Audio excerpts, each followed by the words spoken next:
Assalamualaikum warahmatullahi wabarakatuh. Salam sejahtera bagi kita semua.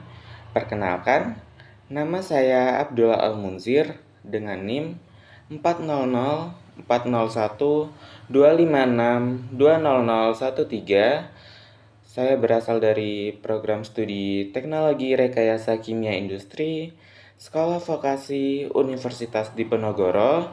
Yang saya hormati Bapak IR Jodowo, STMH, IPM ASNeng, ICPI APEKeng, selaku dosen pengampu mata kuliah Keselamatan dan Kesehatan Kerja Lingkungan Hidup K3LH.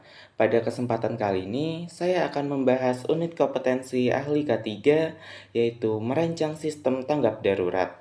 Materi yang saya sampaikan berdasarkan Standar Kompetensi Kerja SKKNI nomor 38 tahun 2019. Kita memasuki materi yang pertama, yaitu ada pengertian sistem tanggap darurat. Sistem tanggap darurat adalah suatu sistem yang disusun dan diterapkan secara terencana untuk menghadapi dan mengendalikan keadaan darurat agar dampaknya dapat diminimalkan. Tujuan utama dari sistem tanggap darurat itu mengurangi korban dan kerugian serta menjamin koordinasi lintas lembaga. Pembahasan selanjutnya yaitu ada komponen kunci dan tahapan. Namun, sebelum saya memasuki pada materi tahapan sistem tanggap darurat, di sini saya akan membahas pada komponen kunci. Jadi, komponen kunci pada sistem tanggap darurat yaitu sebagai berikut. Yang pertama, itu ada organisasi dan SOP. Komponen ini mengatur peran, tanggung jawab, dan alur komunikasi agar respon darurat berjalan terkoordinasi. Contohnya itu pada sistem pelaporan.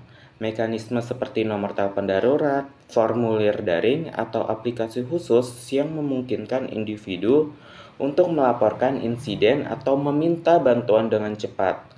Yang kedua itu ada infrastruktur dan logistik. Komponen ini memastikan ketersediaan fasilitas fisik dan peralatan yang mendukung evakuasi dan penanganan keadaan darurat secara aman. Contohnya itu ada pemanfaatan data lokasi untuk pemetaan analisis risiko dan perencanaan respon. JIS membantu juga mengidentifikasi jalur evakuasi terbaik ke lokasi, sumber daya darurat, dan daerah area yang paling banyak terkena dampak. Yang ketiga itu ada teknologi dan informasi. Komponen ini memastikan ketersediaan fasilitas fisik dan peralatan yang mendukung evakuasi dan penanganan keadaan darurat secara aman. Contohnya itu pada penggunaan sensor dan perangkat terhubung untuk memonitor kondisi lingkungan. Misalnya itu pada sensor asap, level air, pergerakan tanah, dan lain-lain. Ini diatur secara real time, memungkinkan deteksi dini dan peringatan otomatis. Setelah kita memasuki pada pembahasan komponen kunci pada sistem tanggap darurat, selanjutnya pembahasan akan dialihkan pada materi sistem tahapan darurat, yaitu sebagai berikut. Yang pertama itu ada analisis risiko dan kebutuhan. Tahap awal untuk mengenali jenis keadaan darurat yang mungkin terjadi, tingkat risikonya, serta dampaknya. Pada tahap ini ditentukan apa saja yang dibutuhkan, seperti jenis SOP, peralatan darurat, sistem komunikasi, dan jumlah personil tanggap darurat, agar respons sesuai dengan ancaman yang ada. Yang kedua itu ada desain sistem dan integrasi teknologi.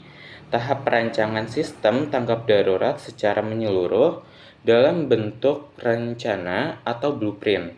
Di tahap ini ditentukan struktur organisasi, alur komunikasi, serta integrasi teknologi seperti alarm, sensor, JIS, dan aplikasi pelaporan agar seluruh sistem dapat bekerja secara terpadu dan cepat saat keadaan darurat terjadi. Yang ketiga itu ada pelatihan, simulasi, dan evaluasi berkala. Tahap penerapan dan peningkatan sistem pengguna dan sistem tanggap darurat dilatih sesuai SOP. Sistem diuji melalui simulasi keadaan darurat, lalu hasilnya dievaluasi. Evaluasi ini digunakan untuk memperbaiki prosedur, meningkatkan kesiapan personil, dan menyempurnakan sistem secara berkelanjutan. Sekian pembahasan yang dapat saya sampaikan. Mohon maaf bila ada salah kata. Terima kasih. Wassalamualaikum warahmatullahi wabarakatuh.